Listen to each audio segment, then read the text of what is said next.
கடந்த 11 மாதம் முழுவதும் நம்மள கண்மணி போல பாதுகாத்து வந்த தேவனுக்கு நன்றி சொல்லுங்க.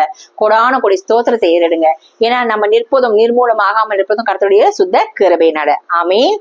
இந்த டிசம்பர் மாதம் கர்த்தர் நமக்கு கொடுத்திருக்கிற ஆசீர்வாதம், வார்த்தைகள், என்ன நன்மைகள்னு நம்ம ஒவ்வொரு நாளைக்கு ஒண்ணு பார்க்க போறோம்.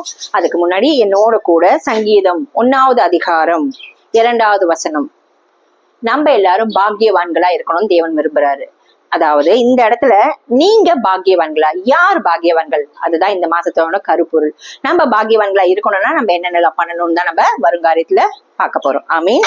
என்னோட கூட சங்கீதம் 1வது அதிகாரம் 2வது வசனம். கர்த்தருடைய வேதத்தில் பிரியமா இருந்து இரவும் பகலும் அவருடைய வேதத்தில் தியானமா இருக்கிற மனுஷன் பாக்கியவான். ஆமீன். எப்படியா? கர்த்தருடைய வேதத்துல பிரியமா இருக்கணும். மனிதர்கள் மேல, பொருள் மேல, இல்ல சொத்து சுகத்து மேல, இல்ல தேவையில்லாத ஃப்ரெண்ட்ஷிப் மேல, தேவையில்லாத காரியங்கள் மேல, தேவையில்லாத விஷயங்கள் மேல, தேவையில்லாத பிளேசஸ் மேல இல்ல, கர்த்தருடைய வேதத்தில் பிரியமா இருந்து அவருடைய வேதத்தில் இரவும் பகலும் அவருடைய வேதத்தில் தியானமா இருக்கிற மனுஷன் தான் பாக்கியவான், பாக்கியவதிகளா இருக்கணும். நீங்களும் நானும் பாக்கியவான், பாக்கியவதியா இருக்கணும்னாக்க நம்ம என்ன பண்ணணும்?